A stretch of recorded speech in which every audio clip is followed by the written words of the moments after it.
Sadhguru, the number of projects you handle, Isha handle, are numerous. And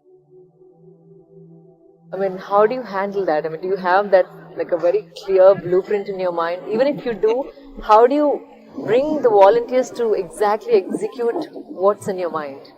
I have the most wonderful people around me.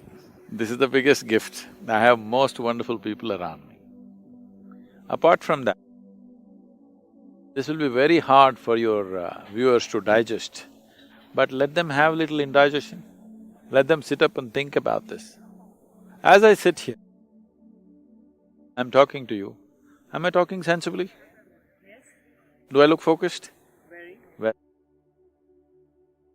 nobody has ever seen me unfocused on anything.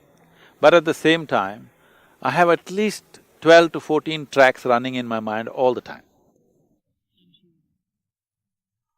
So I may be talking to you, but I'm sorting out many things. That means, in a way, compared to a whole lot of people, if they think one thing, they can't think the other thing. I have 14 people in one. I could increase the range if I want, I'm just little lazy. So, I don't want to spread it. If little more striving, I can spread it much more. But, here and there I enjoy a little bit of laziness. I thought 12, 14 tracks is enough and they're running well. So at the same time, I'll be designing something, I'll be creating something, I'll be preparing something, everything will be happening at the same time. This is what being human means. Unfortunately, most people utter the word human only with reference to the limitations of being human. Very rarely anybody says, I'm human, referring to the immensity of being human.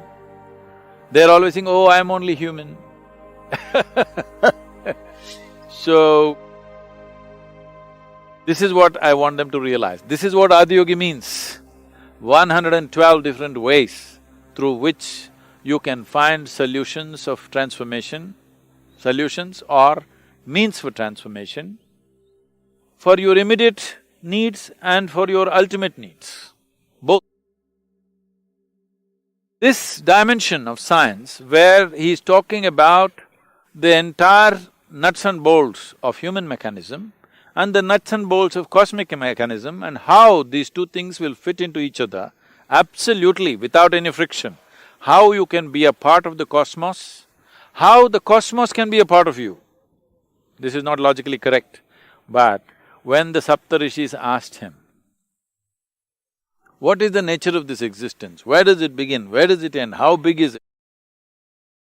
He laughed and he said, I can pack the entire cosmos into a mustard seed. So then they asked, if you can pack everything into a mustard seed, is it big? Is it small? What is its nature? What's its composition? How can it be big and small at the same time? But then he was bored with them. Then he just said like this, they're just 5 elements. If these 5 elements, if you understand, if you grasp these 5 elements, you grasp the entire creation. The physical world is finished with 5 elements. Earth, water, fire, air and space. If you know these things, you know everything. With these 5 things, how much mischief, just see. Can you believe with 5 elements, just with 5 ingredients, how many things have been created in this cosmos? So he just said this is all you need to get. So that's why we called him Bhute, the master of 5 elements.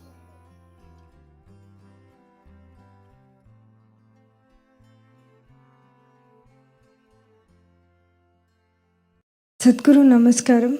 How to conduct oneself when, when you have a very exploitative spouse, You're talking about how to conduct him or yourself? myself. No, actually you want to know how to fix him, right? No, Sadhguru. So, this is very important. I'm particularly talking to you. Please sit down. It's very important that we are straight with life. You understand? What you want is your husband fixed. But because you're sitting in front of me, you're saying, Sadhguru, how do I fix myself to fit into this exploitation? Which is not the truth. You want to know how to fix the man. Yes or no? Please tell me, all the ladies.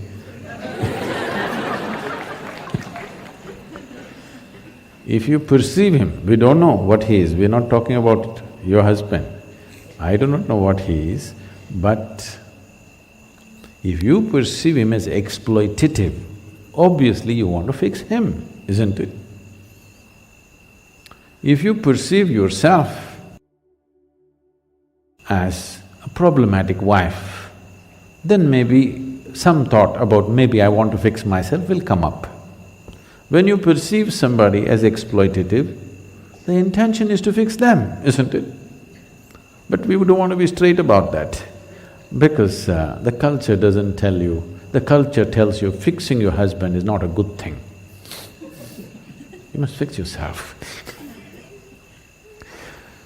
So, if you get a headache, go for a foot surgery. Then the foot will be aching more than the head. Kind of fixed. At least your attention is gone. So it's time. If we are concerned about life, it's time that we are 100% straight, at least with ourselves. Maybe in the world we don't know what profession you have, what situations you have, we don't know how straight you can be. I will not interfere with that, but at least with yourself, you must be 100% straight, very important. Otherwise, neither yourself nor your life situations will ever get fixed, simply complaining and going on. Life will be a lifelong complaint for a whole lot of people because they don't want to address it, they want to beat around it. So, husband fixing program we must do.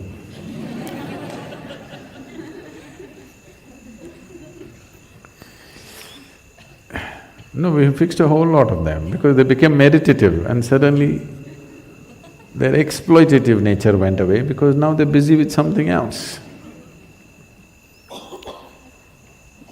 So I don't want to get into a personal situation right now here, but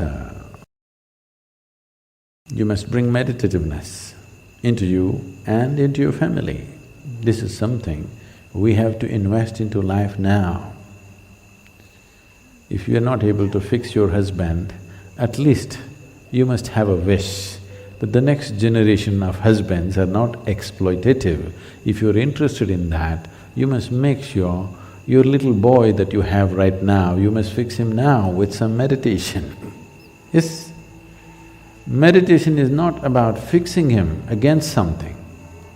It is just that meditativeness means to become in such a way that you are not the source of the problem. Wherever you are a solution, you are not a problem. If you become a solution,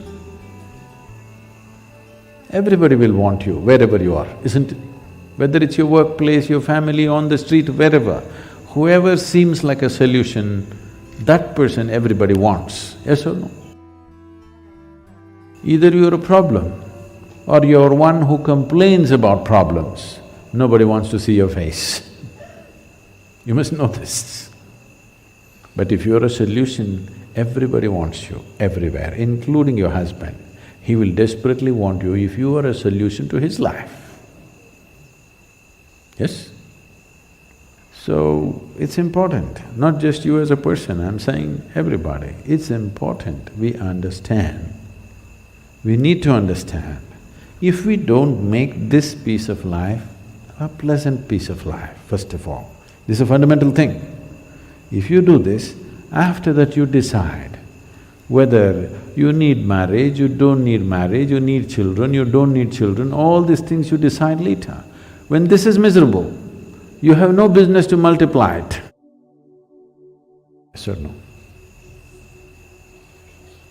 Misery, I can't get along with my husband, I can't get along with my wife, already children coming, why?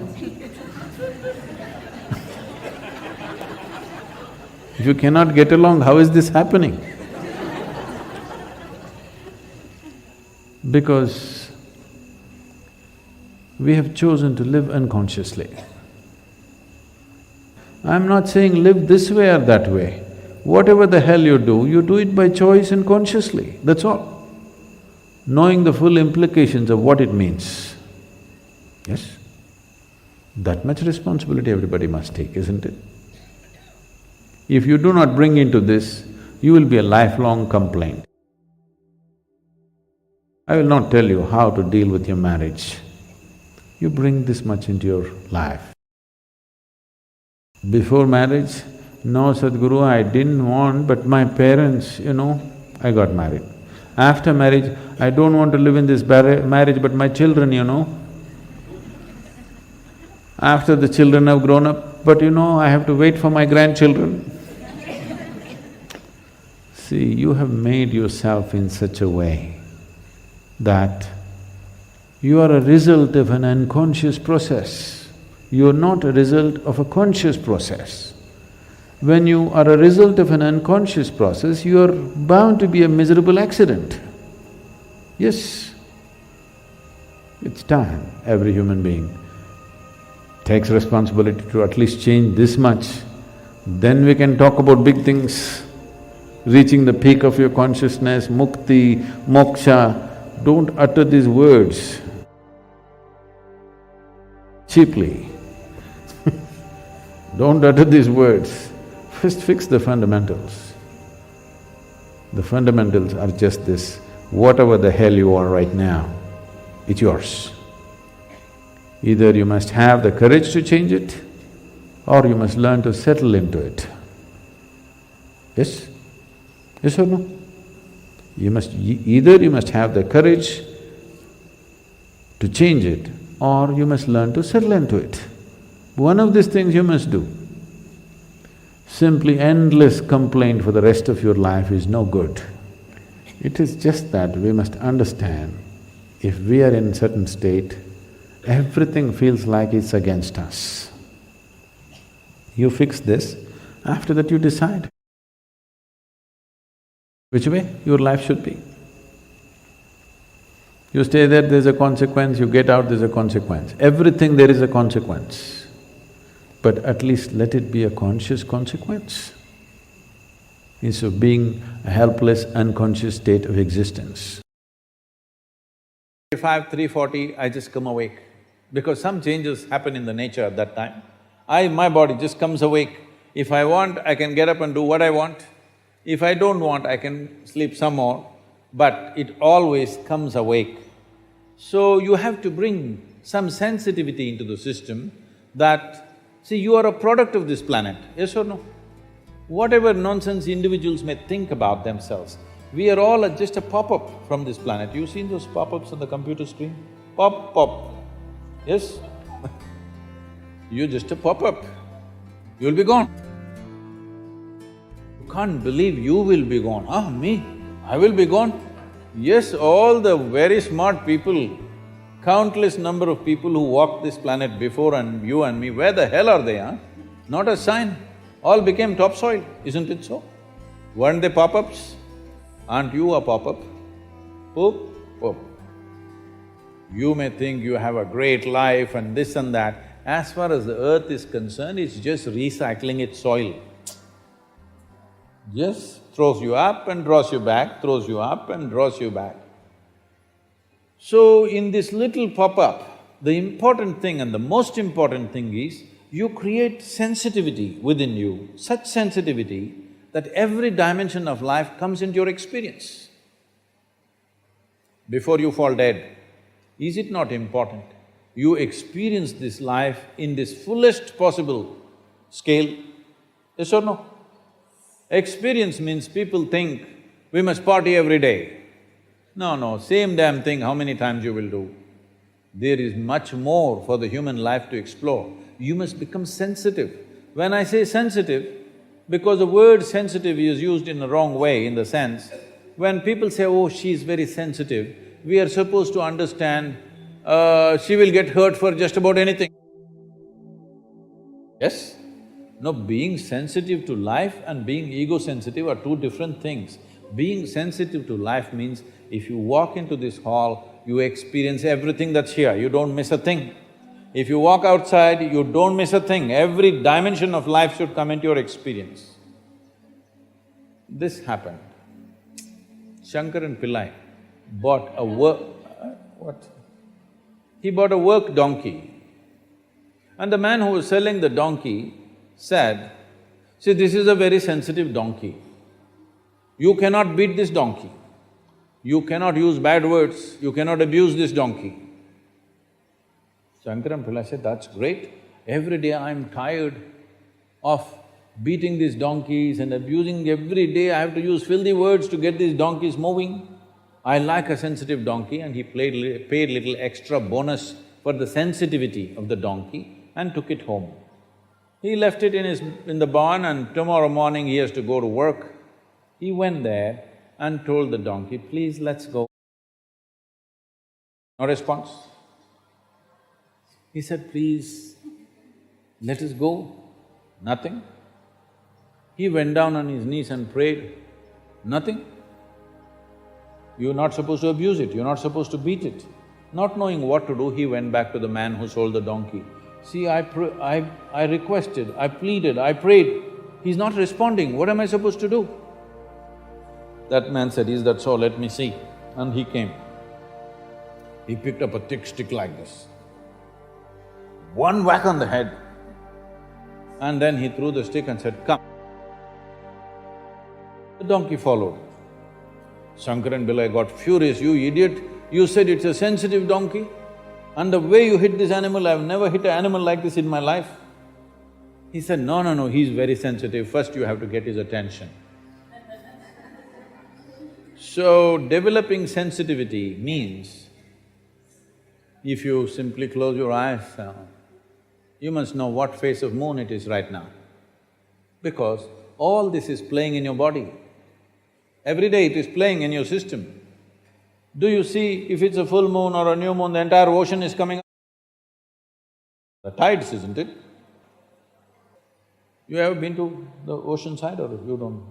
You do? There are tides? Yes. The whole ocean is trying to rise. 72% of your body is water. You think nothing is rising? It is. For every position of the sun, moon and many things that are happening to the planet, they're happening to you. You must become life-sensitive. Then you will know how to manage every aspect of your life. Don't become ego-sensitive, don't become society-sensitive. Life-sensitive if you become. What's happening with this life if you know this one thing all the time? You will see, you got your GPS on. There's really no problem, you will never get lost. It doesn't matter who says what kind of situations you're put into, you are never ever lost because you're life-sensitive. This is all this life needs, that this has to become life-sensitive. Right now, we have developed a psychological structure which has got nothing to do with life, it's got something to do with the social scene, got nothing to do with the life. Thank you very much. I think people… Are we okay?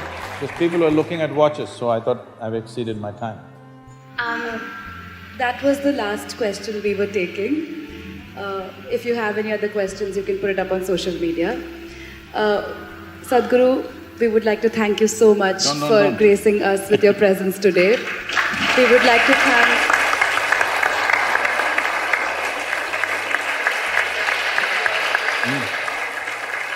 Well, I would like to say a few words. All of you young girls or women or however we refer to you, you look like girls to me. That may be because of my… See, I want you to understand, everywhere in the world, but particularly in our country, so many young women of your age in rural India, in various other levels of society, what all they're going through in terms of lack of nourishment, lack of education, abuse, all kinds of terrible things, no opportunity of any kind. All of you have come into a premier institution like this. Make this a possibility, don't get tangled up with your own thoughts, emotions and make a misery out of this life. You must become a great possibility for yourself and every other life around you. Beyond gender, beyond race and religion, even beyond nationality, just function as a human being. This education should become an empowerment to empower you to become a great human being, because without producing great human beings, we are not going to produce a great nation. May the best be with you. Thank you very much. Okay.